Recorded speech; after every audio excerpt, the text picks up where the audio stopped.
Oh my God, it's the coolest thing ever. Hey guys, have you heard of Goldbelly?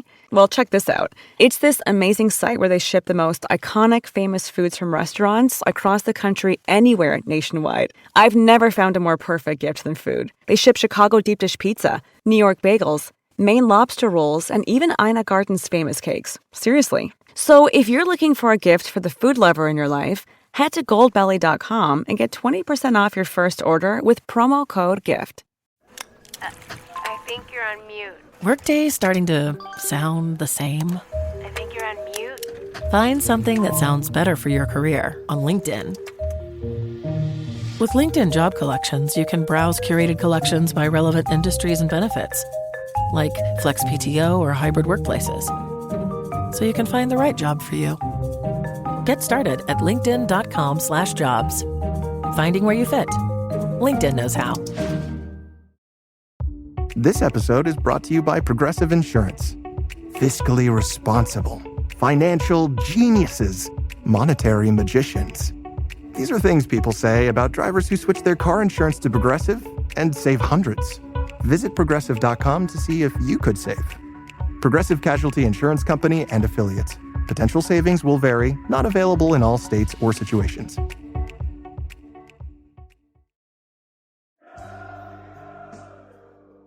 Achtung Millwall podcast supports the Lions Food Hub, dear listeners, and you can do too by getting yourself an Achtung Millwall t-shirt from noonelikes.co.uk, also known as Nolu Clothing. They've got a wonderful Achtung Millwall t-shirt on there for £15. At least £8 of each sale goes to support the Lions Food Hub, which does fantastic work for families in and around the South East 16 area. Show your allegiances on the podcast front, dear listeners, by getting yourself an Achtung Millwall t-shirt, and by doing that, you'll support the wonderful, the brilliant Lions Food Hub. noonelikes.co.uk, Achtung Millwall t-shirt, £15. Check it out.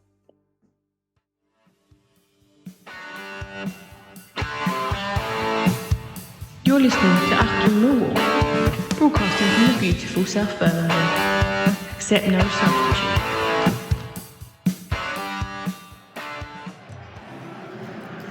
Hello, good evening. Welcome, dear listeners. Welcome to a sparsely populated den. I've got to be honest with you, listeners. It's a very poor showing at the moment. I hope they're all outside looking to come in. Welcome to Achtung Millwall. My name is Nick Hart. We're here, of course, for the visit of Bristol City. 9th place Bristol City in the Championship, 49 points, 4 points in front of the Lions, who sit in 12th as the last 12 games of this strange old season begin. Your Millwall team tonight: Jensen in goal, backline, return of Tristan Kramer, Jeff Tanganga, Jake Cooper, Joe Bryan across the back four, Billy Mitchell, Casper Denor as a defensive two. Our attacking three: Femi Aziz, Jake Cundall and Reece Bangura Williams starts tonight. Up front, the return of the big BFS, the big fucking Serb, Mihailo Ivanovic up front. On the bench, George Evans tonight in place of the Liam Roberts, the goalkeeper on Saturday in that rather dramatic game at Crystal Palace. Aaron Connolly, Luke Wintle, Josh Coburn, Idemar and Marku, Jules Saville, George Honeyman, Wes Harding, unluckily dropped I think, on the bench, and Sturge. Luke Sturge, can't remember his first name, apologies to Sturge. Oh yeah, this is going to be a Crystal Palace Liam Roberts free zone, listeners. Well, I think I've said everything I want to say on the matter. We await the FA's judgment following his sending off Saturday. This is a big game tonight. If we are going to maintain any kind of playoff push, I think the odds are against us in truth, but we're going to have to win tonight in my opinion, and win again on Saturday to keep the pressure on the top. So it's not impossible, but there's 7 points between us and West Bromwich Albion in sixth spot, the crucial sixth spot. So it's a bit of a mountain to climb, but we shall see. Hope springs eternal. I think I said that Saturday just before it all went south for us. Bristol City tonight are in a rather odd beige shirts with maroon shorts and red white stockings. Millwall, of course, in their clearly dark blue and whites. Looks like the Lions will be attacking the away end in the first half, as per the teachings and writings of the Venerable Bede at Jarrow Monastery in 9th century Anglo-Saxon England. The first thing he wrote down Millwall shall attack the away end in the first half. He knocked that out, old Beatty, and that's what's going to happen tonight. Temptation to have watched this on telly at home was a strong one. I think quite a few have taken that chance, listeners, after Saturday's escapades. Off we go at last. I think the teams were out of touch early. Yeah, what a carry on Saturday. I did say I weren't going to mention it. What I did want to mention was the hour-long kettle that I got involved in coming out of the ground. Long, slow trudge from the ground back to Norwood Junction Station before we finally were allowed on a train. For no great purpose that I could see. There was no chance that Palace were going to be knocking around for any kick-offs. But we were just hanging about. It's infringement of my civil liberties, dear listeners. Not that anyone gives a shit about that, I'm sure, but that's what it was. This is Bristol early on, coming down the left side, ball into the box. It's hoofed clear there by Billy Mitchell. It's still on the attack on the left. Early bit of pressure here for the Robins. All the way back to the halfway line. One thing that did come out, we'll mention it again later in this show, I think, but the tactical change that Alex Neil made in the second half that really closed out Crystal Palace. There's a ball forward, so Joe Dry's done well to put that forward to Femi Aziz on the left side. A little dinky ball inside, that's going to be cleared by the Bristol defence. I thought we really closed them out. Under 10 men in the second half, we really nullified them and really created more chances in truth in that second half. They were looking very much on the the back foot. And unlucky in the end to go down 3-1 there, I thought, but obviously playing for 85 minutes with 10 men is not going to do anyone any favours. Round of applause. Don't know what this is about. Ball flicked in across the area. That's Kramer. Goal kick. This must be something organised online. I don't know what this is for. I think, I'm going to guess. I don't know. This is one for Liam Roberts, I think.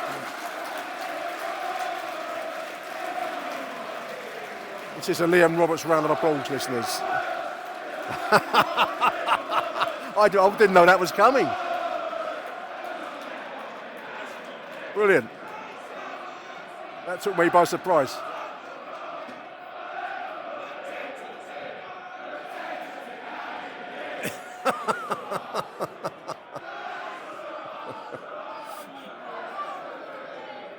I weren't going to mention it. Yeah, I've got to mention it. Wonderful stuff. This club, listeners, this club. Thank whatever God you pray to. You're not a Crystal Palace fan, you follow Millwall. I know they got the team in the Premier League and money and all that. Who would you rather follow, honestly? That was brilliant. Well done, everyone involved in that. I didn't know that, but anything about that. That'll go down a storm on the Daily Mail, won't it?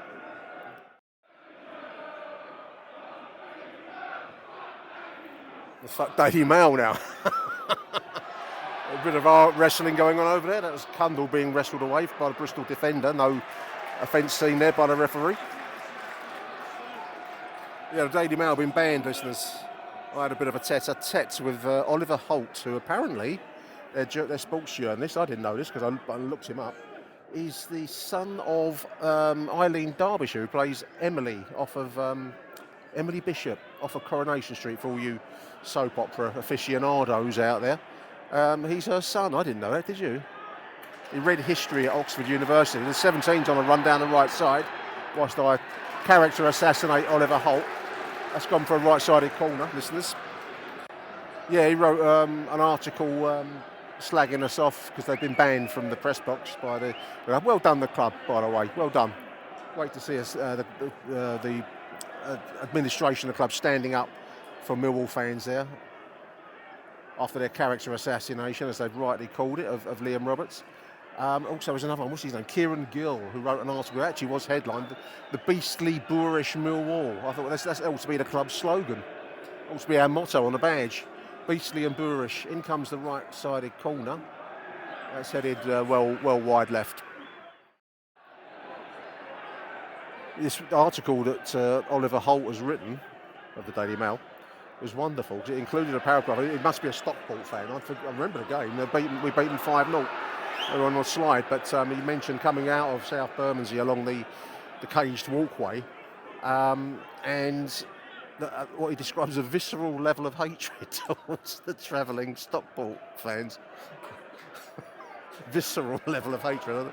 I don't remember that. I mean, it just seemed like an everyday normal fixture to me, but he described it as a visceral level of hatred to Stockport. There we are. It's a moderately cool evening here at the Den. Clear but cool, so to speak. Loose pass in midfield. With a few loose passes so far. It's given cheap possession to Bristol. This is the 17 now on the right side of the Mill penalty area. Inside is the 6. Yeah, on the left now, ball in.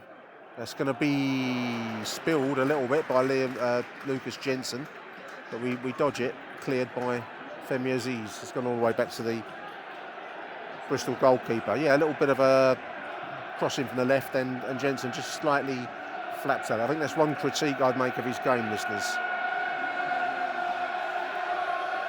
But he did do well Saturday, and he's done well for us, so I'm not going to knock the boy. Ticking towards 44 minutes, listeners. Mill pressing now. Pressing without creating a chance, in truth, as the half draws to its natural conclusion. But we're looking a bit better as it's gone along. A little bit more dynamic in these last few minutes. 1 minute of added time, listeners. Not much to report from that half. I mean, Millwall, there was a chance, the shot on goal from Bristol that was well saved by Lucas Jensen. Millwall pressed with increasing intensity as it's gone along, as we've warmed up, really. I think chap alongside me was saying it's a hangover from Saturday. I think he's probably right. We have got better as it's gone along, so I'm going to presume the half will close at 0-0. About 30 seconds of it to go. But work to do in the second half. We're going to press up the table, listeners. But the highlight was the tribute to Lewin Roberts, really, on 8 minutes, whenever it was. This is a little dinky ball. It's good breaks. This is Ivanovic is trying to find his way through. It just gets away from him there. That's half time. Millwall 0, Bristol City 0 at the break, dear listeners. Stay tuned. Incidentally, whilst I think of it, half time, big shout out to Mitchell, who I spoke to in the kettle coming out of Selhurst Park on Sunday. Mitchell from Hastings. Big shout out to you, Mitchell. Thanks for a nice conversation. Killed a few minutes of hanging about in the street. And also to Millwall Museum, who I had the pleasure of meeting. I think that was on one of the side roads as we were kettled from each road junction to the next road junction. But big shout out to the Millwall Museum on Twitter, both of whom I met in a kettle on Saturday at Crystal Palace. Big shout out, boys. Also a message here from Matt Nash. I'll get you back on the show soon, Matt. He tells me that he's sitting in with 4 French boys in the South Lower, all of whom are Marseille fans, but all of whom adore Millwall and have our shirts on. Big Tristan Kramer fans, apparently. Got to love it.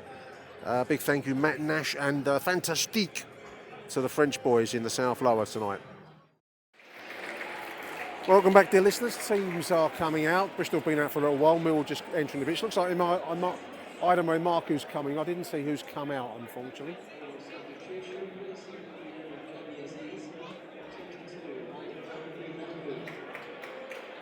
Femi Aziz, interesting. This is Bangura now, just crossing the halfway line on the right side. Socks rolled down in his style. Spread play now on the halfway line. This is Brian out to Imaku on the left side. Takes his man on, surges into the penalty area, ball into the middle. That's going to go for a left-sided corner. Immediately more attacking. I'm surprised he's taken Aziz off, listeners, but there we are. In Alex Neil we trust. 48 minutes, left-sided corner. It's over everyone's heads. Jake Cooper gets manhandled. No free kick. It's gone for a goal kick. 48 minutes, listeners. A little bit of 1-2 football. This is over to the right side as Bristol attack. Cross in deep. Hoofed away well by Tristan Kramer there as the cross came in from the right side. Going to be a corner on the left for Bristol. In it comes, swinging around. It's 1-0. Ball back from the 16 across the face of the Millwall goal. Put in simply enough by the 14. Slack defending, listeners, in truth. 1-0 Bristol. Mitchell feeds Bangura. He finds Joe Bryan now on the left side. He's got Imaku overlapping him. This is Imaku. Goes past his man like a line through butter. What can he do? Ball into the middle. Oh, bouncing around in there. Falls to Ivanovic. Blasts over on the right side from the volley. Difficult chance. There's a moment where the ball seemed to stick in there, but that was a better chance, better movement. With Imaku going down the left side, it looks a lot more dangerous, listeners. That's 59 minutes, half an hour just over to go. A lot of in-game instructions going on down there. Alex Neil and his assistant, whose name I can never remember, the big guy next to him. A lot of instructions pointing, calling over players, whilst there's a bit of a break in play there. We've got a little pause there, so we've probably got about 12, 13 minutes to go. An evening where we've really not shown much at all, to be honest with you. Something of a damp squib in truth after the high drama of Saturday. I think obviously everyone's a bit run down. Maybe we need to go to a wellness clinic. Maybe we should redo that Swanley site as a kind of a well-being, mindfulness set up down. I don't know. But we've not looked at it at all tonight. It's been very tired performance, in truth. Imaku's looked dangerous in the second, although he's faded slightly. Here he goes, he's turned and draws a free kick, fortunately, on the halfway line. Man of the match, I suppose Tanganga's putting a good performance. Jake Cooper's putting a good performance. Tanganga will be my man of the match, I suppose. It's not been a great evening, so quite hard to come up with someone, but Tanganga's normally a good shot at MOM, isn't he? It's been one of those evenings where you think, I really should have watched this on the telly at home. Like a lot of other people, I think, here in the crowd today. This is Imaku, left-sided cross, deep one. It's gone right across everybody into the byline. Goal kick. A little flick header. This is Bristol now, the 20. Man inside him, the 40. Shot blocked the 20. Parried, put in by close range by the 27, I think that is. Shot blocked, parried by Lucas Jensen. It falls to the striker, who puts in for 2-0. I think that's game, set and match. People all around me leaving the den. Very drab game, very poor game in truth from Millwall tonight. Not at all what I was hoping for. There's a full-time whistle. Millwall lose it 2-0, listeners. Very drab game. I'm going to call it quits there. Hello? Morning, Nick. Jim Hackett here. I wasn't actually going to ring up today because I thought that last night's performance was so poor that you're going to get quite a few voice notes all saying the same thing, and I didn't want to sort of contribute, just pile in on a club when it's getting a kick in elsewhere. But I do think, just touching on last night's game, they looked physically tired, but I also think they looked mentally tired. And I think this is where possibly, the squad that they're putting together, there's so few of them that the ones that have been bought in that seem to be ready to go. And I know they're buying young to sell on and develop, but there is, elements I think that could have done or been done better. I don't know why he didn't play Wes Harding. I think that was a given, and I think at the moment, possibly, in the midfield, it could sharpen up. Even if he puts Honeyman in alongside Casper, it's something that might just sort of give them a little bit more energy. And to be fair, how Coburn doesn't start at the moment over Ivanovic, I'm sort of nonplussed by, because I think Coburn, you've got a striker who's got a bit of experience. He's got a bit about himself. He wants to obviously prove himself. He's fresh. Ivanovic, to me, he's going backwards. I think he's just starting to look like a boy trying to play a man's game. He's good for maybe 15 minutes, and then he just is innocuous after that. And I don't think we're getting anything out of him. I think we're going to run in, before the end of the season, I think we're going to run into a problem with everybody's opinion about Luke Cundle. I know before he joined, I was a little bit suspect when I heard his name. The first couple of games, he actually stood out as being vibrant, something we lacked. But I don't think over the last few weeks that we've seen anything from him that's contributed to our attacking force. And I think somewhere along the line, he's another one who might just need a rest to come back in. And, they're all young players. Just give them a break and just bring them in, because I think now with 14 points clear the relegation group, and I think they've only got 10 games to go. So really, we should be okay with that. I can't see us getting caught, but if we can't win 2 more games out the last 10, then obviously we deserve to be dragged back into that. But at the moment, watching that last night, it was a game too far for some of them. I think after Saturday, it's the physical and also the mental pressure that they've all been under. Maybe not realising it, but you could just see that there wasn't a lot there. There wasn't a lot of quality, definitely. The first goal, I was more annoyed last night with Kramer, funny, for the first goal, because it was his header. He's in a position where he's in front of the goalkeeper. All he had to do was step forward, head the ball. He's done the stepping forward bit, and he sort of took a token jump at it, missed the ball completely. And from there, it all gets sorted, ends up in our net. But he wins that first header. That's what he's there for, and he didn't. And that was a problem. And I think the rest of his game last night was pretty poor anyway. So going forward, how Wes Harding didn't get a run out, I don't know. But maybe that's one that the manager get to think about. The second goal, again, that calamity of errors that we seem to give to teams that we never receive, or very rarely receive. We could just do with a goalkeeper, giving us a goal. And, unfortunately for Jensen last night, I think he's probably under the microscope all the time at the moment because of Roberts, how well he was playing. And now he's not under competition from Roberts for a couple of games. So, it's all a little bit complicated for me. My other point really for ringing up was listening to the radio this morning. Suddenly the FA are appealing the 3-game ban for Liam Roberts. And it just made me wonder, the FA are the governing body of the country, or the football in the country. Who are they appealing to themselves?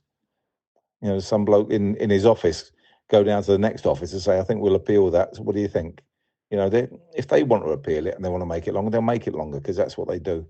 But they're a group that are under sort of no scrutiny from anybody because they're running football, and they'll do what they want.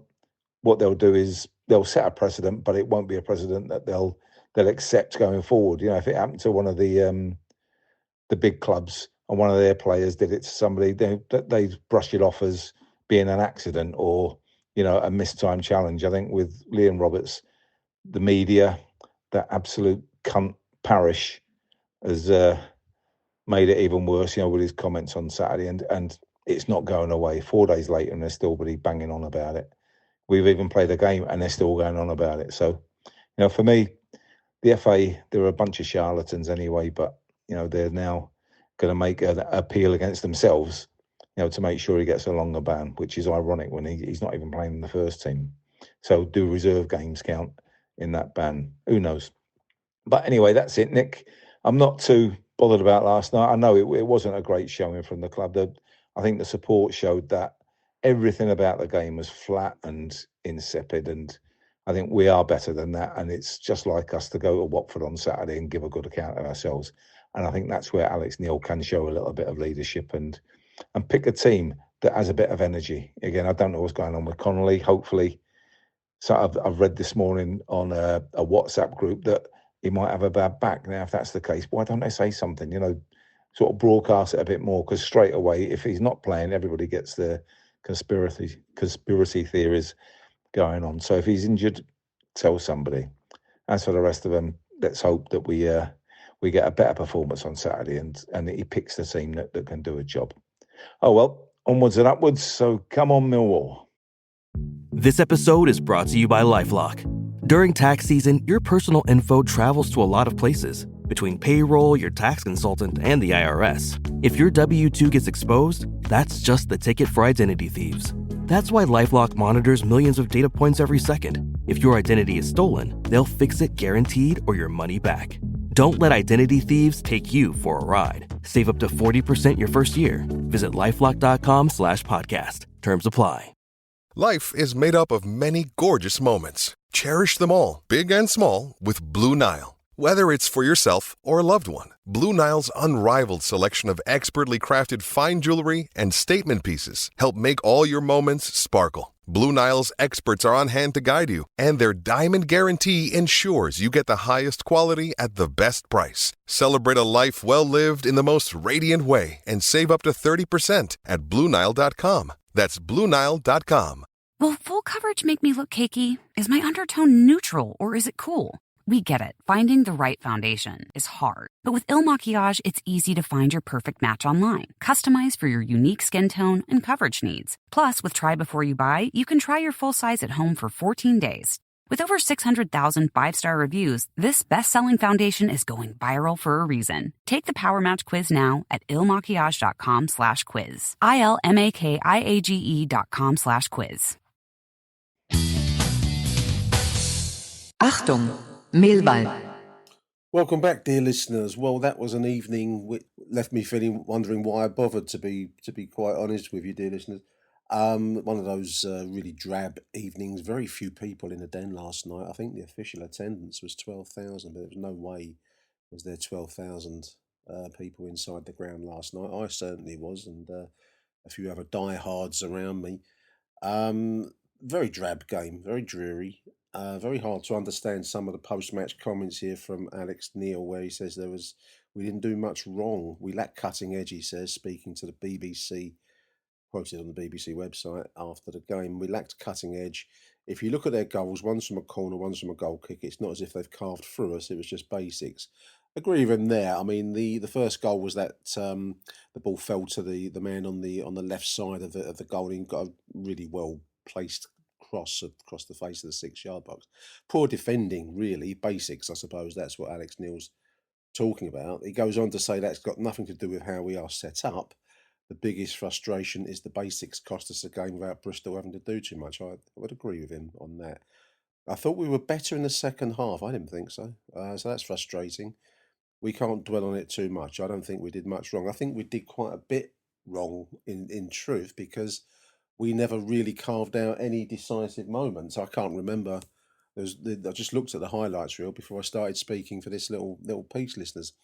And I think there was one longish throw from Jeff Tanganga, which was headed toward goal, but it had no power or aggression on it. The goalkeeper took it quite easily, and that really was our highlight, apart from the wonderful tribute from the crowd to Liam Roberts on 8 minutes, which I wasn't expecting. I didn't know that was being lined up, but that was a real moment that lifted my spirits a little bit. Otherwise, there was very little to feedback. I thought the Millwall side overall very flat.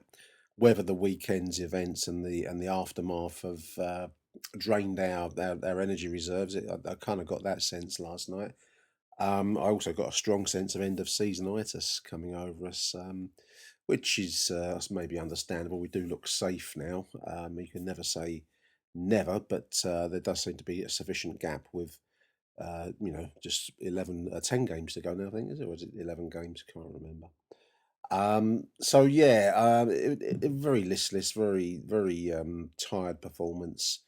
And Bristol probably justified in winning it because they took the 2 chances that fell their way, whereas we didn't really create anything worth the name.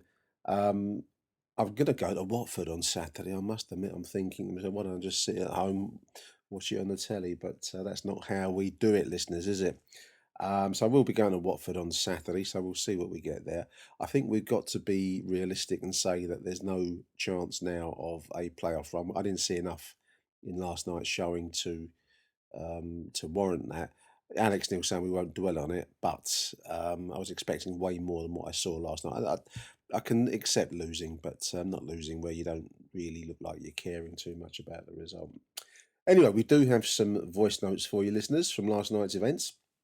And big thank you to everyone that sent stuff in the aftermath of a very difficult game. I'm going to begin with Bill Slack. Always good to hear from Bill. Let's have a listen to Bill. Hello, Nick. Bill Slack. Apologies for my absence. There's not been a lot going on in the Millwall scene over the last 3 or 4 days. I've not really had much to comment on. Luke Jensen isn't the best keeper at the club, let alone one of the best keepers in the league, which is really what we should be trying to sign.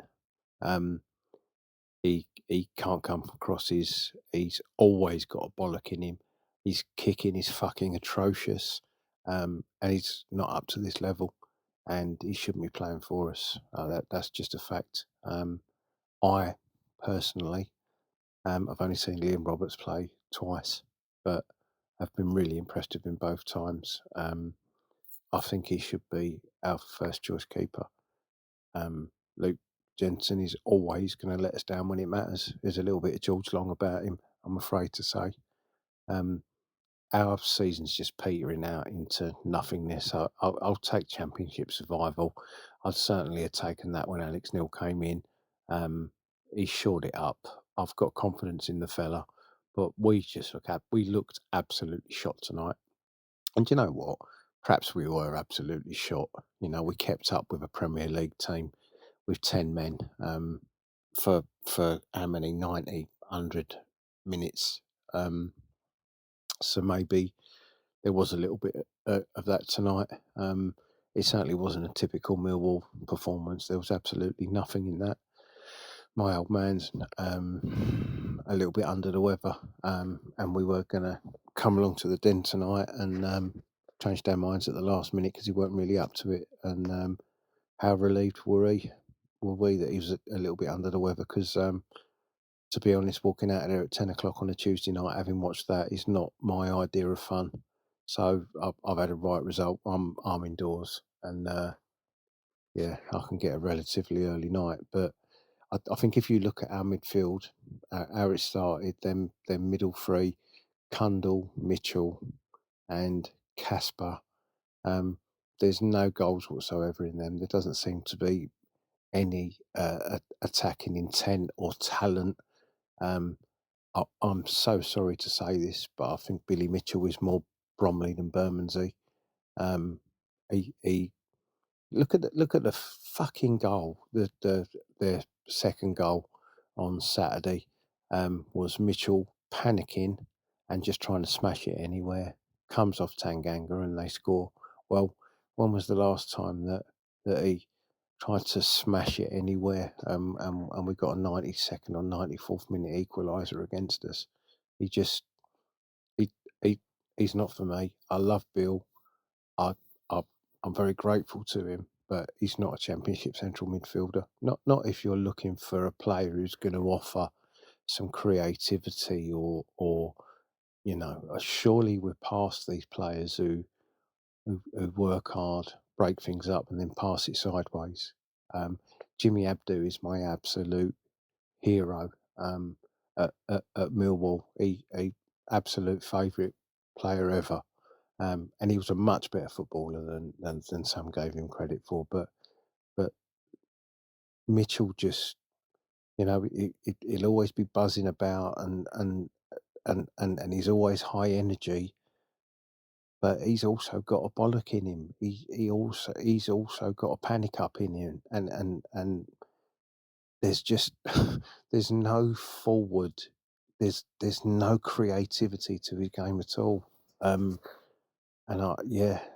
then you've got Saville who comes on. I don't know. It's fucking Saville and Honeyman when you're chasing a game. We've got a long way to go, haven't we?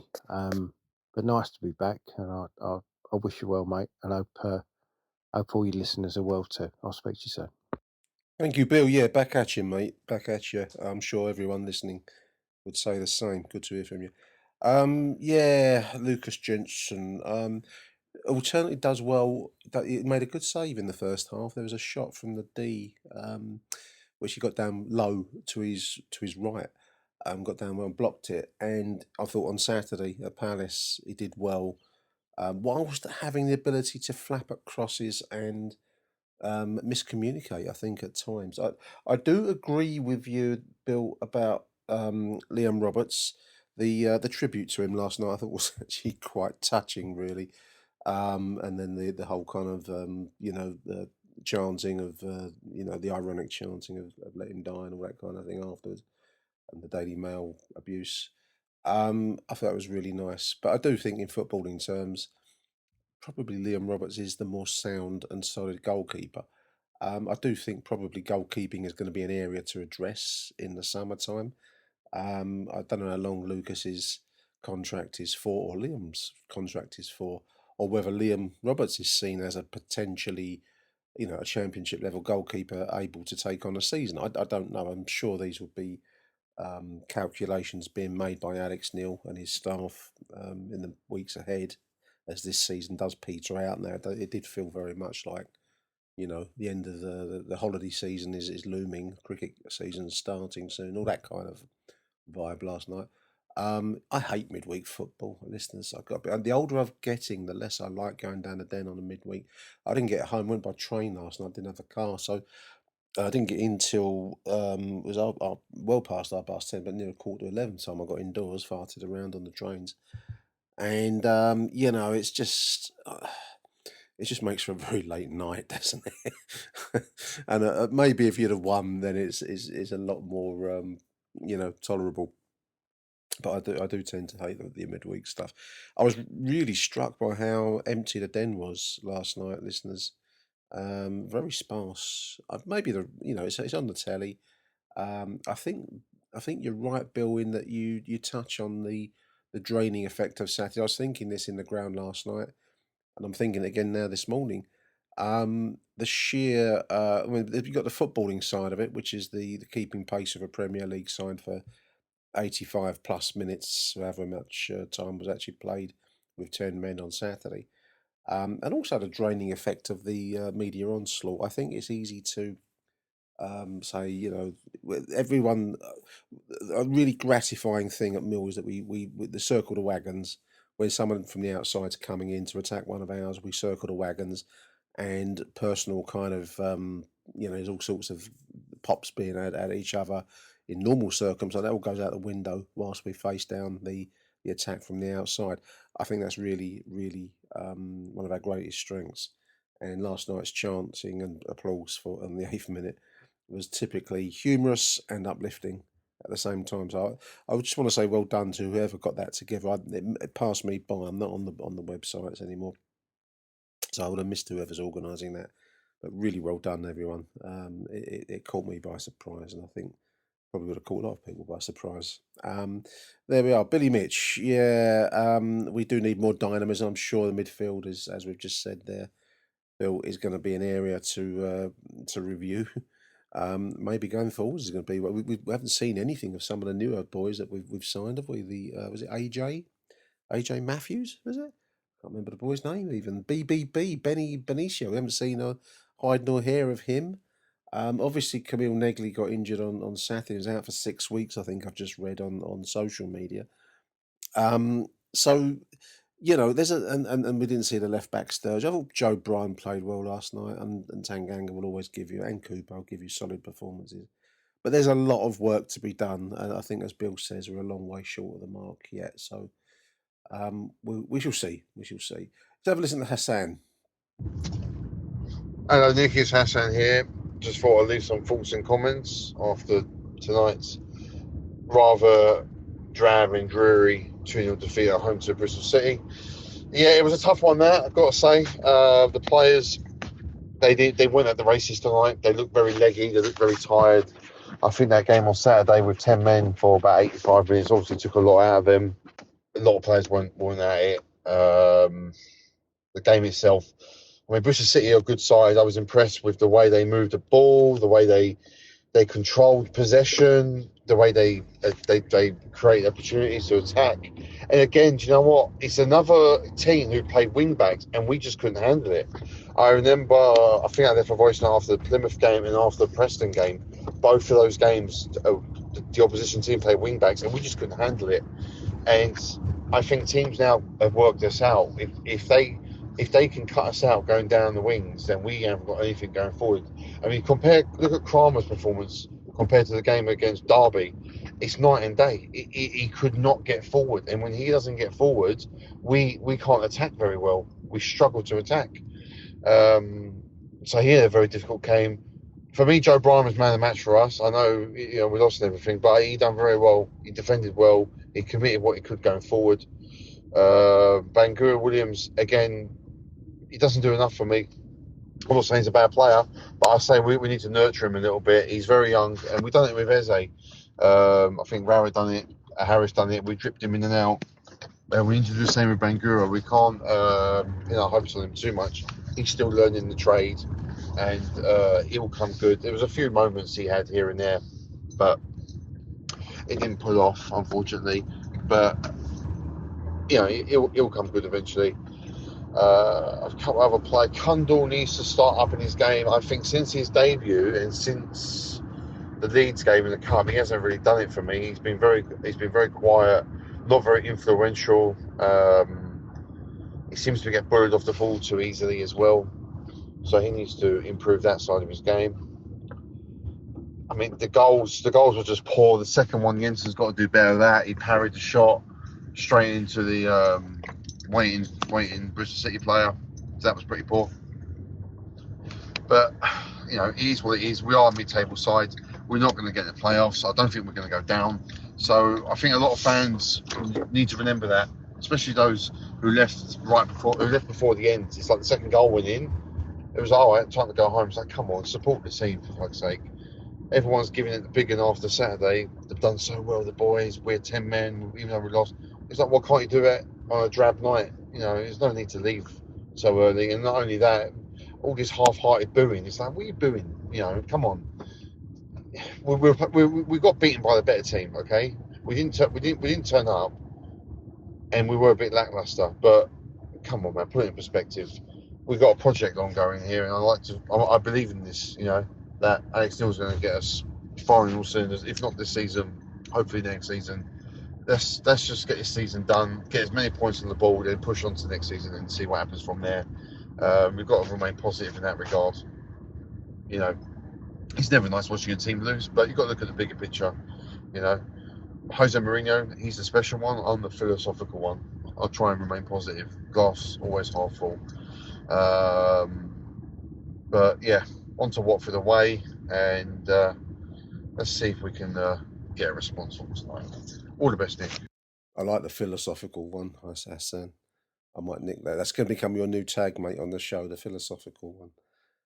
Yeah, some good positivity there. I'm inclined to agree with you long term about the Alex Neil project. I said after Saturday, conversation, in fact, on this show later with Neil Andrews after this piece, how impressed I've been with Alex Neil as a manager and his tactical nous. Last night didn't work, and I think we've touched already on the reasons for that. I think leggy is a good description, Hassan. I think that the draining effect of the physical draining effect from Saturday, plus the wearing down, erosion of the onslaught that Liam Roberts has taken would have had its effect across the whole squad.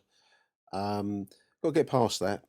I'm hoping that the fans standing by the player as they did last night will have a big boost effect on the squad morale generally. Get last night out of our system. Let's see what we can do at Watford. I do think the season is now running progressively into dead rubbers. You never know. A few results might take us up the table a bit, but I'm not really hanging on that. I think we get a few more points and finish mid-table. It's probably not a bad outcome for what's been a very strangely tough season. It began with moderately high hopes from me, but it's obviously we had the whole soap opera with Neil Harris, then the departure, and then the very the calming influence, I think, of Alex Neil. That's the thing that I've found with him, is that he doesn't do the zig and the zag. He's neither up nor is he down. He's normally fairly level headed in his treatment of games and performances. So let's wait and see what impact the end of the season can make in terms of bringing new players. I do think there are areas, as we've said already, where we've got to focus and got to look. Whether that includes goalkeeping, I wouldn't mind betting that these kinds of issues must be crossing the mind of the Mill management, but we'll see. We'll see on that. Reece Bangura, I mean, he has his moments, doesn't he? He has a couple of little touches last night, but I do agree that he probably needs to be fed in rather than becoming a regular starter. Certainly last night, both he and Kramer weren't really in it, weren't really in proceedings at all. Joe Bryan is an interesting one. I think I mentioned in my live thoughts and musings how improved he is. I think he seems to really enjoy playing for Alex Neil in a way that I wasn't really aware of, or it wasn't apparent under previous regimes.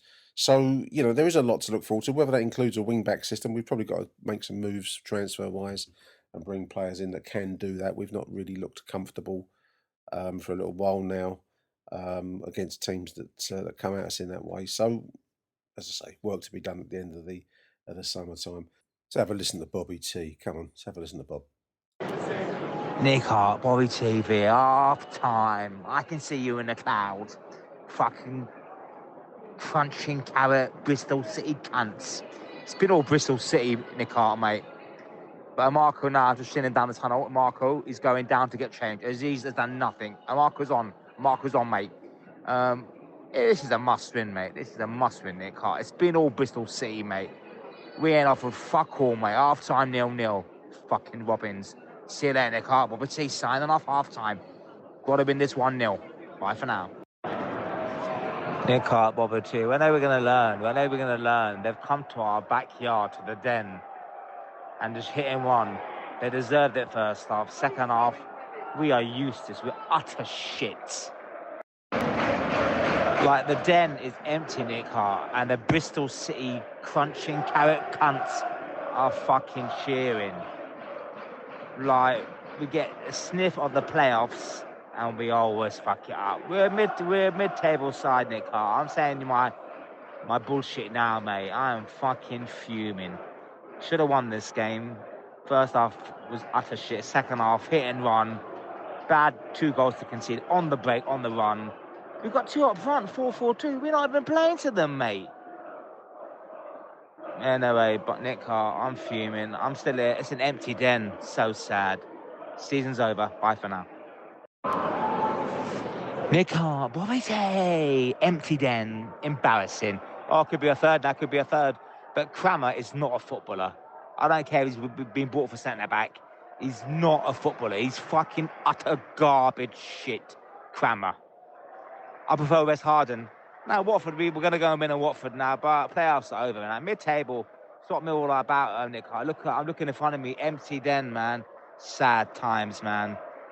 We sniff the playoffs and we fuck it up. Carrot crunching fucking cunts. Bobby T going home now to get the train. Nick Hart, Achtung Millwall, and Mickey the podcast, all going strong. I love you all. But one podcast or one channel is going down. Didn't pay your bills, mate. Bye for now, Bobby T. Love ya. Millwall, utter shit. We go again next season. Bobby T, standing off. Nick Hart, Bobby T here at Southcound Station. Them fucking carrot crunching tractor fucking cunts just got on my nerve. I had to share a train with them. And Palace was out of my system. But I tell you one thing which really annoys me. First half was utter shit. Second half, same old shit. We had 2 up front, and Marco, whatever, same excuses. The Robins come to the Lions Den, right? And all you Millwall fans out there, and you know who you are. Oh, when it comes to Palace away, 4,000 fans. But just look at tonight's home attendance on each side of the fans. You know, when the Lions needed to do more, but Palace away, 4,000 fans, all the day trippers. And then me, I had to go to Palace in. I didn't moan because I couldn't get a ticket. But tonight, to let them fucking carrot crunching cunts smash and grab, right? Nick Hart, Achtung Millwall, even Mickey, my son, at the podcast. What does Kundle do? Like in a 10? What did he do tonight? Kramer ain't a footballer. I've already said that, right, yeah? Give Wes Harden a chance. And today's first half, Bristol bossed it. Second half, we were shit. And then it's like 2 goals, tap-ins on the run of play. It's just really, you know what? I'm fucking fuming. Crunching carrot cunts. Bristol fucking City. They weren't even good. The first half, they played better. But look at the attendance when the Lions fans don't turn up on a Tuesday night when we need to win this game in Watford.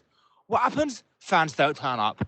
And I'm on a train with the Bristol City fans saying, oh, Millwall is the intimidating place used to be, and the fans and all the atmosphere. But nothing. The players need the fans to come and support the Lions. We let fucking Robins take the fucking piss, man. Anyway, I'm just skewing my frustration. Mihailo can't do it on his own. He brings Coburn on 4-4-2. And Marku. And then we've... Nick Hart, listen to this shit. We're playing round the back, tippy-tappy passing. We're too slow in the transition. We are fucking too slow. It's unbelievable. We got 2 up front. He changed it.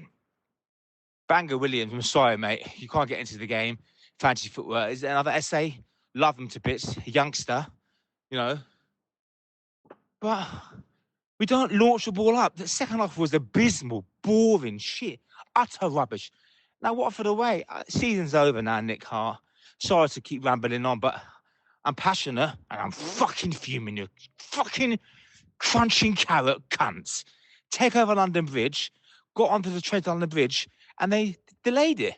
And then more. Anyway, I'm at my mum's house home now. On to Watford on Saturday. Season's over. No man of the match. Crammer is not a right back. Midfield, they changed it. Denor too slow. The list goes on, Nick Hart. Bobby T's fucking fuming. I'm giving you my analysis. All the Palace game, all 4,000. Look at tonight's attendance. I saw you in the corner, Nick Hart. Great podcast. Keep it going. Mickey, Blue Eyes, Millwall podcast. Keep it going.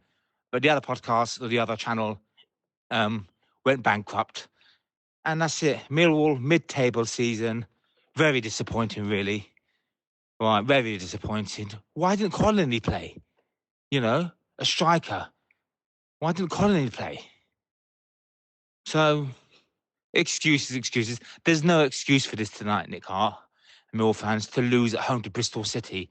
Tonight was our chance to get near the playoffs. What happens? We sniff it and we fucked it.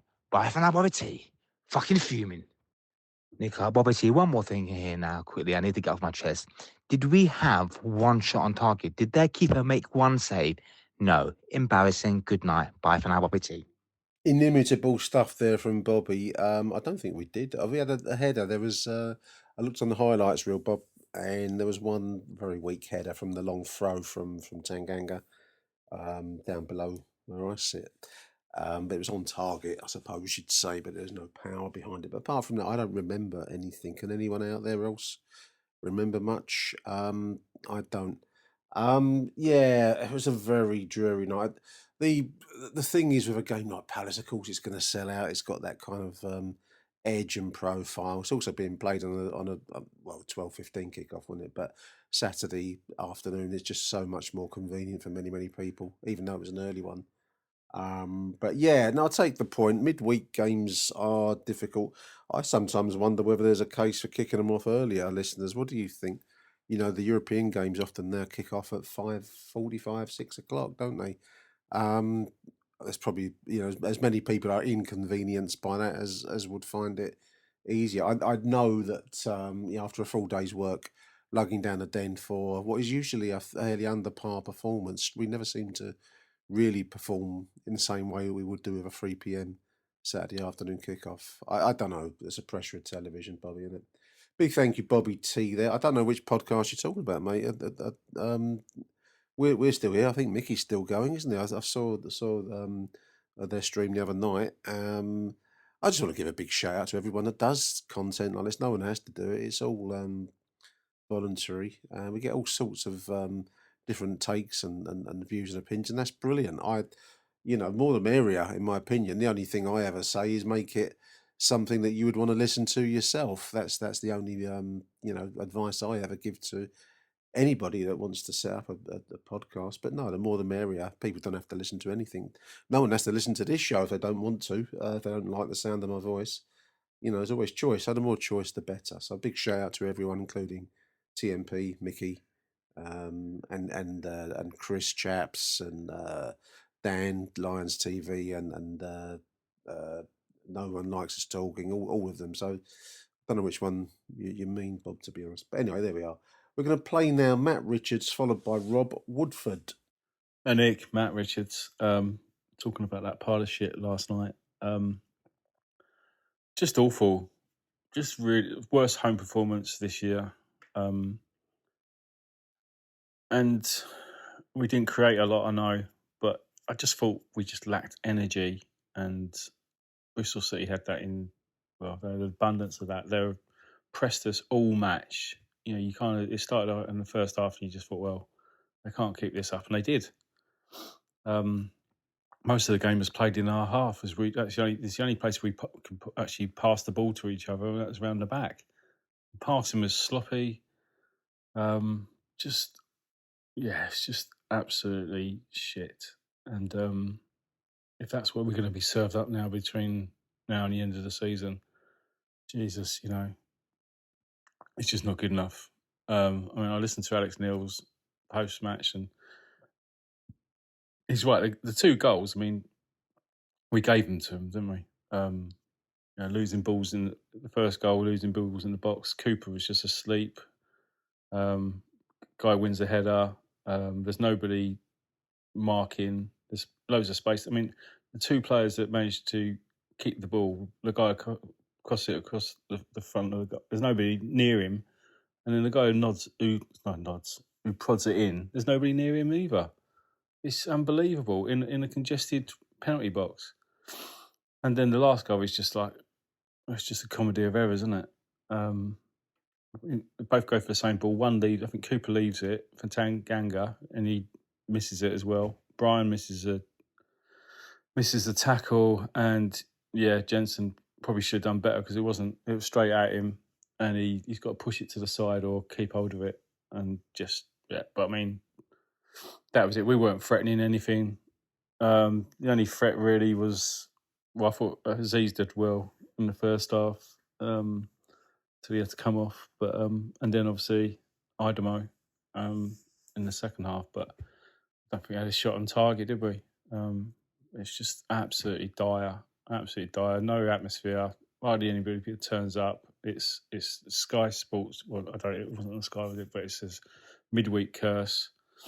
It's just awful. And we've still got another, I don't know how many games, 10 games left or something like that. I don't know, more than that maybe. So that's it, Nick. Nice that Liam Roberts got a bit of appreciation, a bit of solidarity, I think is the word from the Millwall fans for all the shit he's going through. So that's a bit of good news.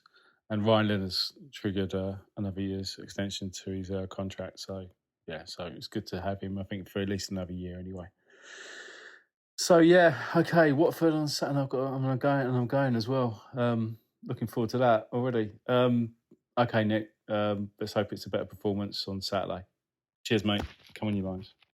We were disappointingly flat last night, weren't we, Nick? Whether the physicality of Saturday's game or the emotion from all the fallout took its toll, we just weren't at it, against a team that are looking up at the moment and could even be the surprise playoff place swoopers this season. Far too many Lions had an off day, and we were punished again because of some sloppy defending. Attack-wise, too much seemed to be going through Femi in the first half, and then we find out post-match he now has a tight hamstring. Luke Cundle looks a good footballer, playing neat wall passes, but he needs the ball to feet and perhaps doesn't have the strong, physical, athletic presence to be a number 10. If we are going to compete higher up the table in this league next season, then summer signings must include a midfield general, as far as I'm concerned, But as we know, these goal-making, goal-scoring midfielders are very hard to come by. And I think most fans would settle for a mid-table position this season. But, we're still 15 points or so short of being able to finish a place higher than last season, according to my mathematics. And only one of the next 5 games are at home. So that would be a tall order if we played like that. Last night's performance for the last 11 games.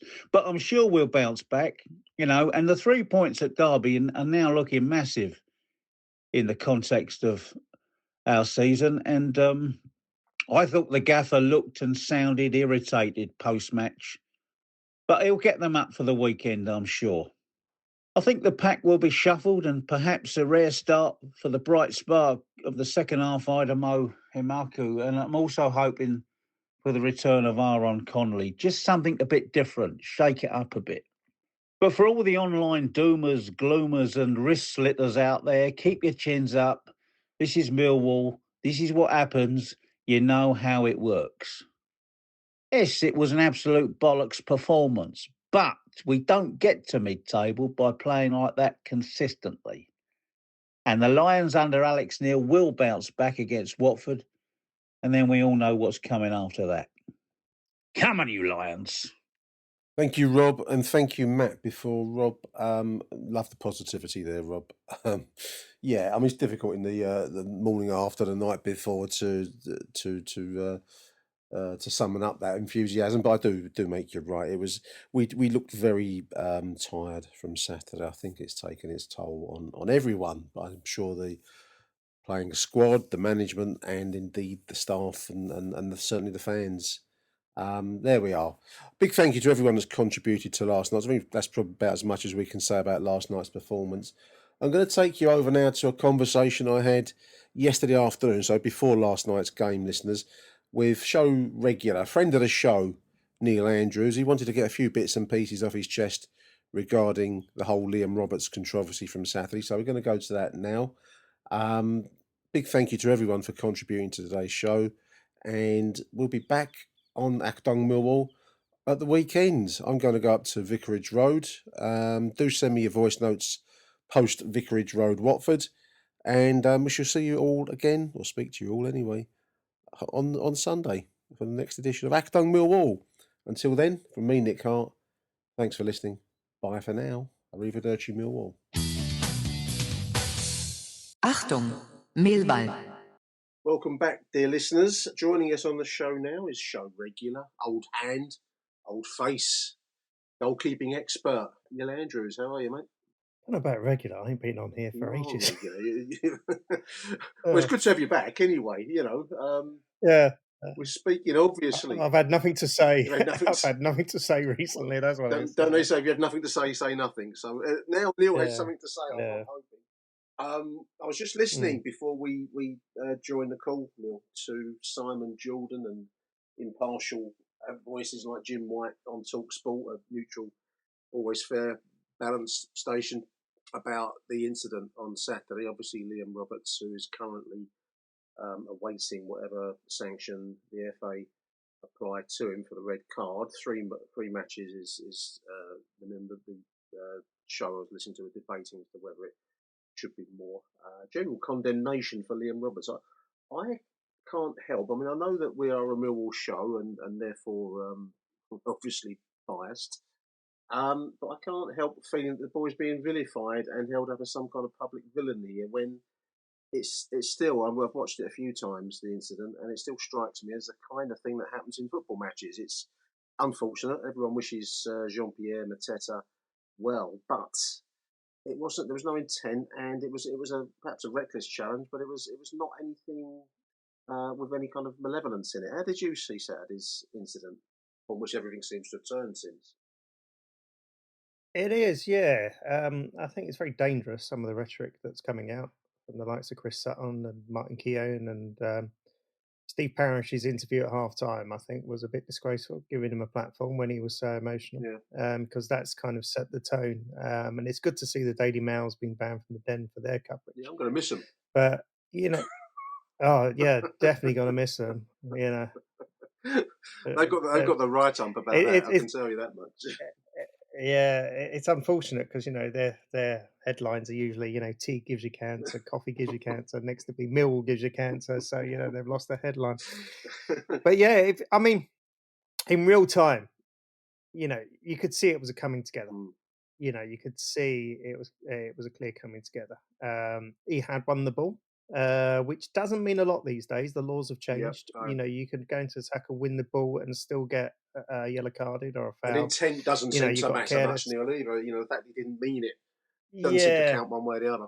No, I mean, it's three levels: careless, reckless, and dangerous. You know, it was reckless, borderline dangerous. You would say it's probably dangerous after watching the replays. I don't think Liam Roberts' case has been helped by everyone using this still photograph of, you know, his boot colliding with Mateta's head in it. So that's unfortunate because if you watch it live, you could see he's gone for the ball, he's kicked the ball, and the momentum of his leg is unfortunately connected with the Palace player's head. You know, the ball's there to be won, as they say. You know, they've both gone for it in an honest way. I think Liam Roberts has made a decision. He's come out. I think what has maybe made it worse than it is that, this has got advantage on Cooper. People saying they're pushing the back, etc. He's going for the ball. You see it every week anyway. But and he's cleared the ball. He's jumped. It's just the way the Crystal Palace player's gone down with his head. Roberts' his leg, his momentum's going up, and they've collided, and that's it. There's no intent there. To say there's intent, I think, is disgraceful. There's people on social media say it was racially motivated, which is just ridiculous. Yeah. Troy Deeney was saying, he was charged up because it was a derby, but all that's these things happen in football. People go for the ball, honestly, and they come off worse. People come off worse from an honest challenge. Yeah.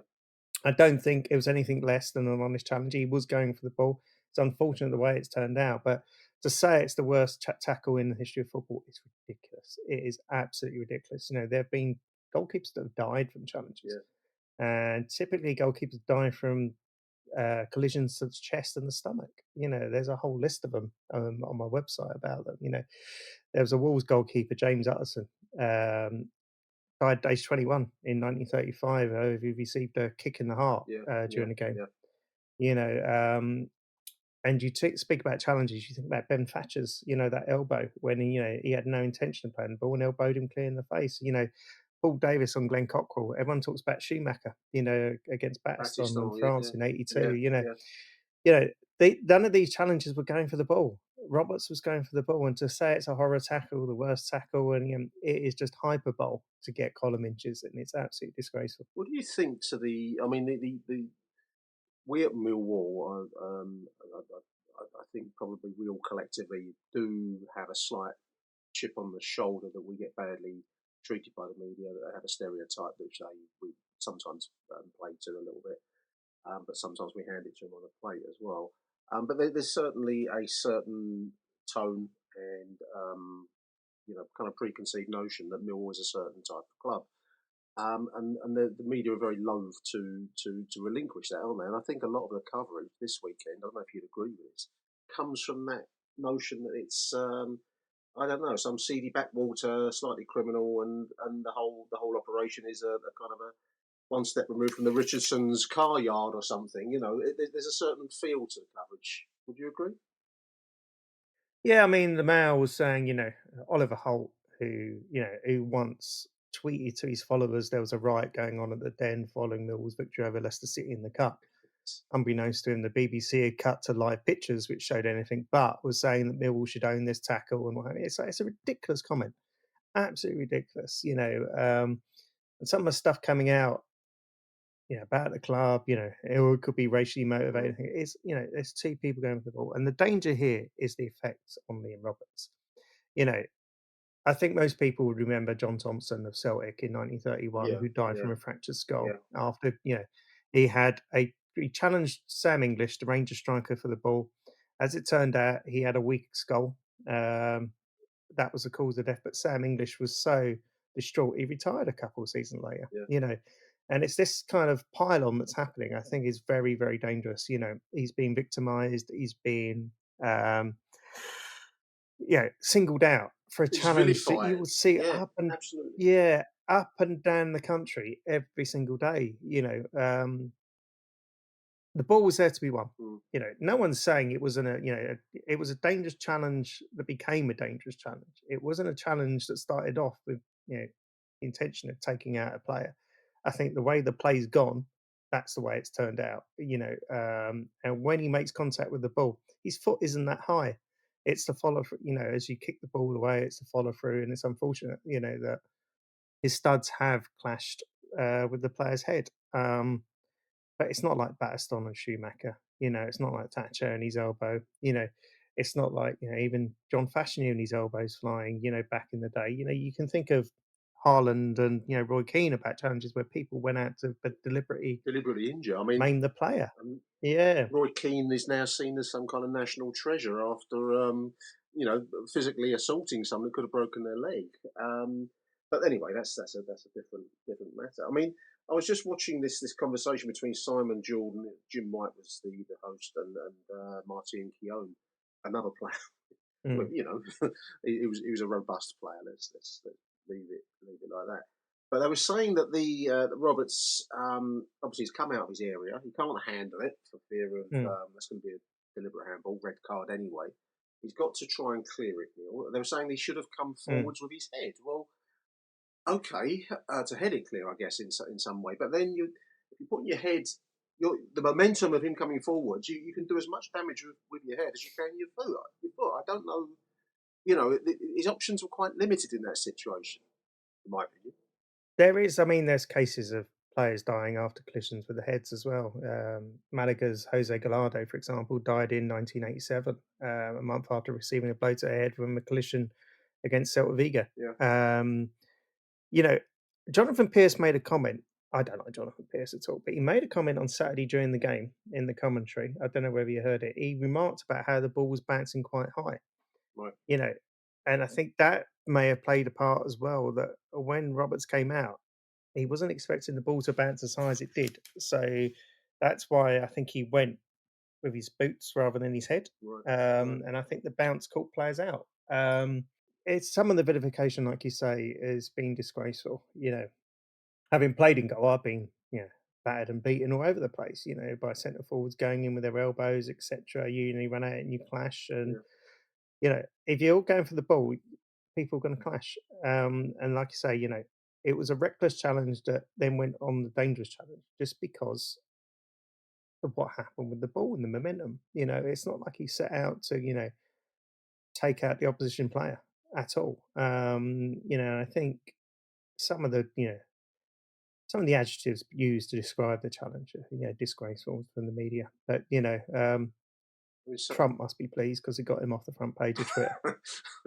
Social media is always a madhouse anyway, but some of the stuff you read on there, which is available for Liam Roberts to read as much. I'm sure he'd be mortified by the whole thing, but let alone the fallout that you're going to get. The club of condemned the abuse he's received online. I'd imagine he's on platforms, he's on Instagram or something like that. And the modern world is what it is. You can be very accessible to all sorts of people very easily.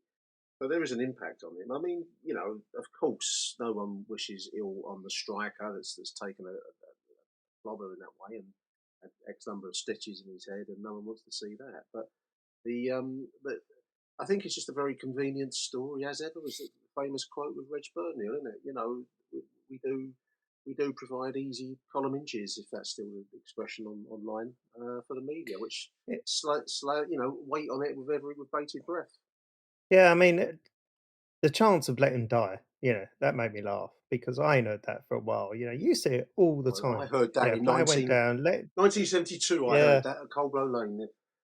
That's how long that's been. I know with things like Christian Eriksen have changed the context slightly. I do understand that. I do understand that players have been dropping down dead more frequently recently.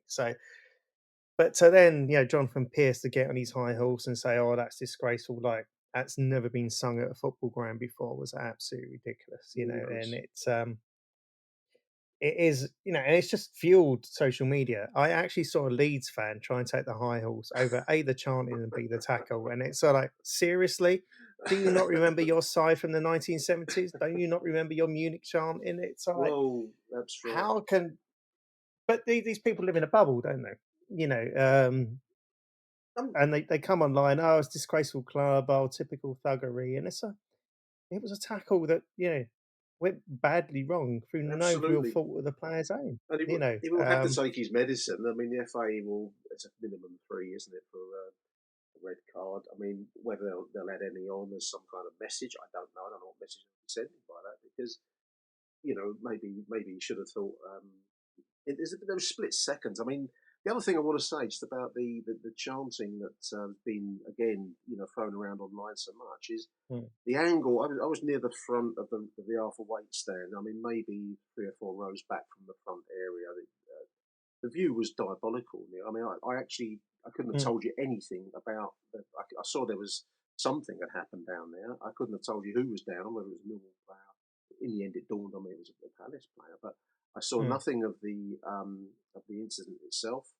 I don't know can't speak for 3,700 other Millwall fans, but it wasn't immediately apparent that it was a major incident. It went on for a while. The players had oxygen apparently on the pitch. I wouldn't have known that until when I got home, when I managed to get some signal back on the phone. You know, the banter of football can sometimes seem quite out of place in certain situations, but you're not fully informed at the time. I wouldn't have known any of this. One of the two of the boys around me managed to get some signal and saw stills of the image, and you thought, well, yeah, it does look a bad one, you know. But none of the split frame by frame coverage that was available to the TV watching public was available to those within the ground. And I would just put that forward to anyone that wants to condemn Millwall supporters for singing "Let Him Die." Let Him Die. Yeah. I mean, I've been in that stand a few times. Yeah. And I agree. I've sat in various parts of that stand when Wimbledon were playing there and Palace, obviously, and it is a terrible viewpoint. You can't really see anything at that end of the thing. But even watching it live on TV as I did, again, no one called for the red card straight away. It was only with the repeat viewings that people started going, "Oh, that's high. He's in trouble here if it goes to VAR." Mike Oliver could be seen saying he won the ball. Which again, I don't necessarily agree with from a referee perspective because winning the ball doesn't really impact it. But again, it's this in real time. This clash, it's very hard to see, and you couldn't see him having oxygen on the pitch either. You couldn't see it from the TV cameras.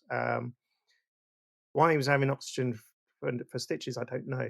Because the way they were describing it, he's at death's door, and the way Steve Parish was, you could see Steve Parish was worried about his transfer fee and B, what I mean to Palace's progress. He couldn't give a crap about the player. You could see it was bigger than that. So the hypocrisy there was astounding. He's got money on the line, him.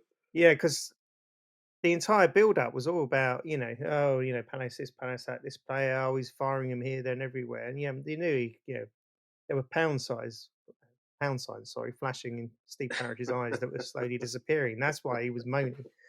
But his outburst was absolutely pathetic. It's the worst challenge I've ever seen in football. Someone said there was one in the World Cup in '82. Everyone remembers the incident in '82. If you don't know that incident in '82, Well, if you have a certain clearly age, haven't been that's football. right. You haven't followed the game. I also hadn't realised. I've never actually heard him speak at any length, Steve Parish. I hadn't realised what a kind of slightly camp East End hairdresser quality he has to his voice, which is by the by, and neither but he's a very odd sounding man, I think. But anyway, he's it was a strange platform to give him. Yeah. It was strange coverage. There was not one Mill representative there. No right of Jonathan Pearce, reply, just Palace. Yeah, Jonathan Pearce, who had a season ticket at Palace, was commentating, and he's an absolute arsehole of the ice, all that he really is, and I don't care if he sues me for that, because it's true. So I'd like for him to prove otherwise. But that will stack up in court. He was really going into one. Oh, this is disgraceful. Oh, it's this. Oh, it's that. And it's like he loves controversy, and he loves this, that, and that's the whatever. modern media world, Neil, isn't it? I mean, it's built on clicks and sensation, and the Daily Mail's coverage is typical of it. I mean, the main thing that struck me, I listened to a clip. I didn't listen to the whole thing. It was the Daily Mail podcast, actually, with Chris Sutton as their lead voice, and this is where it turns for me. It's less on the football punishment. I think that probably Liam Roberts will have to expect maybe more than the 3-game ban. I think being realistic. Yeah, but why? Why? Because of social media outcry. Well, this is the point. Well, yeah, but was it? I mean, it was a dangerous challenge. Yeah. Was it kind of like? Well, was it kind of like was it Leonardo who elbowed Ramis at the '94 World Cup? Really swung his elbow. Any elbow situation in the game is reckless if you want. And it seems to turn on that turn, though, Neil. It's the recklessness of it. Yeah. Now, I don't know. I don't know how they assess that. No, there's reckless is dangerous. There's a clear definition in the law book. There's careless, reckless, and dangerous. It goes up and up and up. And careless is a free kick, reckless is a yellow card, dangerous is a red card. Simple as that. When you look at Paul Davis elbowing Glenn Cockrell, he got a 9-match ban. Yeah, because he elbowed him off the ball. That was a clear. Liam Roberts has honestly gone for the ball here. why would you extend the ban just to placate the hows of social media? It would just make a mockery of the game. It really Yeah, I would. mean that's a fair point. For me, I mean, I'm just going to park that aspect to one side because for me it turns on the slimy insinuations that this is where it's I think it's dug the under the skin of the club, and I understand this because a lot of even listening to Jordan on the Talksport clip I listened to before we started speaking. Katie Price gave an opinion. Superb. more time for that. But it's this kind of slimy. You'd have to ask the player about. What She always plays with two up front. Boom, boom. You'd have to ask the player what he intended. Yeah, well, the club and the club are speaking for Liam Roberts. They're being very clear that he didn't intend it. So this constant need and there's a desire to somehow demonstrate that he meant to do it. That's where that's for me. I mean, he'll get whatever footballing punishment he gets, but that is mud that they want to stick on him. That he's now seen as some kind of thug player, which I don't believe to be the case. He's got no history of it. Everything I've seen of the boy says that that's not the case. I don't believe that either. He's come out and tried to make an honest challenge. Yeah. If you watch it in real time, if you watch the clip, you can look at everyone looks at the still photographs of the boot and the head and think he's kind of like, what was it? Martin Keough said it was a kung fu kick. It wasn't a kung fu kick. No. You could tell he's kicked the ball away. I think Simon Jordan was very fair. Yeah, even with the chanting, he was very fair that this was a challenge that it was an attempt for the ball that went wrong, basically, but it was an honest attempt for the ball. And it's social media and the need, like you say, for clickbait, so everyone gets their advertising revenue that has turned this into something bigger. And the idiots on social media who love this sort of thing and run with it have built it up and built it up and built it up. But there are many, many examples in football history where goalkeepers have died from what's happened to them. There was actually as a standing goalkeeper. I've got to tell you this anecdote in '77, the Colombian second division. Guy called Sinunga. He was a winger. He was playing for Santa Rosa, and he took over in goal after the keeper was injured and played a blinder. But the opposition attacker took offence, so kicked him where it hurts, and he kicked it with such force he died from the injuries sustained in the attack. That's not funny, is it? Yeah. But this is the thing, and they're saying, "Oh, it's the worst tackle or foul in history." It's not by any stretch of the imagination. And it was what's his name? Scottish goalkeeper, or was it Shay Given? It was Shay Given, or it was. It's not Craig Scottish Gordon, goalkeeper. and it's not Alan Ruff. It's not Craig Gordon. It's not Alan Ruff. Stuart Kennedy. No, and he played for Rangers. Don't know. Anyway, he once had to go hospital because the impact of the collision. The doctor actually said it was like he was hit by a car at 50 miles an hour. Right. So these things happen on a football field, and the way people were talking, you'd think this sort of thing never happened. And it will happen again this weekend. It may happen tonight. It may happen tomorrow in the Champions League, where two players go for the ball and one will come off worse. It happens all the time. It's a friend of mine who played for Bath City. You may have seen it in the papers. He went for the ball, hit his head on the concrete surrounding the perimeter, and had brain damage. It's a these things sport. happen at things happen at football because people are running at pace. There's lots. There's a pitch that could end a player's career, could be studs. And if you're not going for the ball, yes, then by all means, scream and shout. If the player's gone for the ball, got the ball, and then there's a collision afterwards because of the momentum, etc., you can't. You can not condemn, but you can criticize it, but you can't stand on this hill of self-righteousness and start screaming and shouting because it's just not cricket, Nick. It's just not cricket. Well said, Neil. Well said. Good to have you back on the show, mate. Long time no see. I'm going to get you back on more often, I think. But whether you like it or not, you're going to come back on more often. Good to see it. you. Neil Andrews, thank you. Thanks for joining the show. Appreciate it. Yes. Achtung, Millwall. Huge thank you to Neil there. Do check out his website, dear listeners, which I didn't give any credit for in that conversation, did I? He's got a website, goalkeepersaredifferent.com. That's goalkeepersaredifferent.com.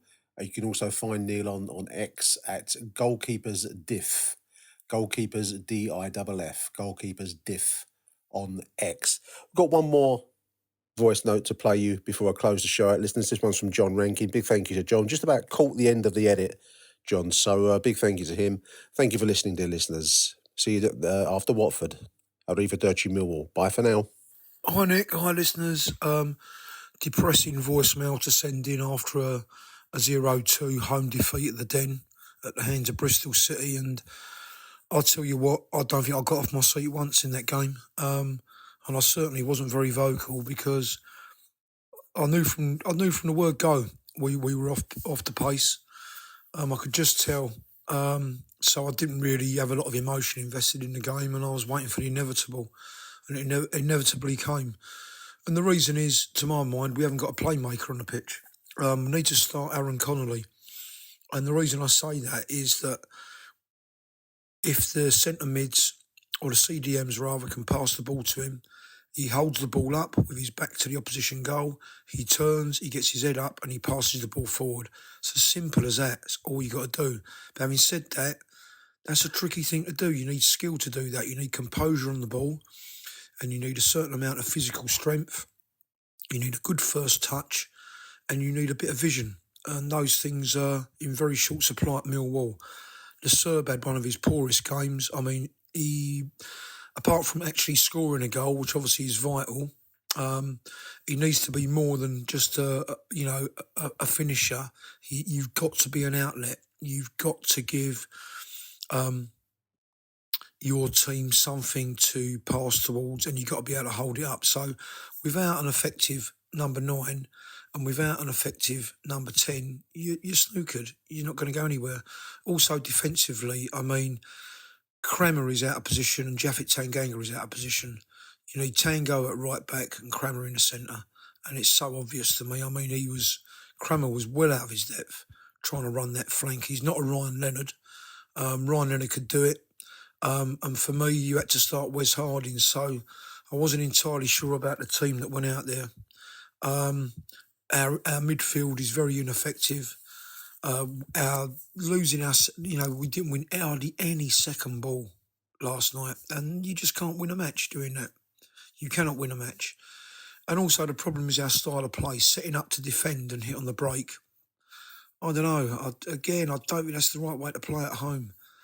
Because if you set up like that, then if you're not playing possession football, if you go a goal down, you're more or less fucked because you don't have enough of the ball to get back in the game. When it was 1-0 down, that was it. It was game over. So a very, very depressing watch. That's the life of a supporter, really. The crowd was very low in attendance. And one of my friends made a remark. John Berylson Jr. was at the game last night, and if you saw that, all those empty seats, you'd think, well, is it time to pull out of the club? Because it's without bums on seats, what are we? I mean, we're nothing, are we? And we're not a Premiership team. Premiership sides don't really worry about season ticket holders because they're a brand, they're a commodity. They just sell their tickets to anyone who wants them. But we rely on season ticket holders. And when the attendance is that low, it's no good for the club, it's no good for the team. But it all stems from the pitch, really. So it's not all lost. I mean, we're mid-table, but we need to have a playmaker. We need some decent coaching of our forward players. The absolute basics of football. Play simple football. Kick the ball on the ground, stop all the fucking head tennis in the middle of the pitch. Get the ball down onto the carpet, play it on the floor, play it to feet, hold the ball up, look for your teammate, pass the ball, right, and move the ball forward. Without that, we're buried. So we're going to Watford on Saturday. Hopefully we can produce a result there. Come on, you Lions.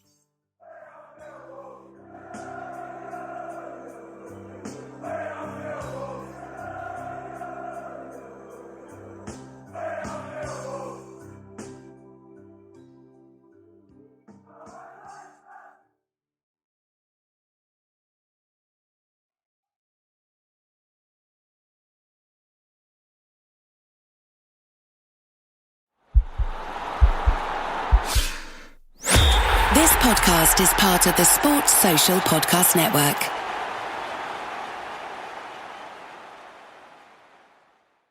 For the ones who get it done, the most important part is the one you need now. And the best partner is the one who can deliver. That's why millions of maintenance and repair pros trust Grainger, because we have professional-grade supplies for every industry, even hard-to-find products. And we have same-day pickup and next-day delivery on most orders. But most importantly, we have an unwavering commitment to help keep you up and running. Call, click Grainger.com, or just stop by. Grainger, for the ones who get it done.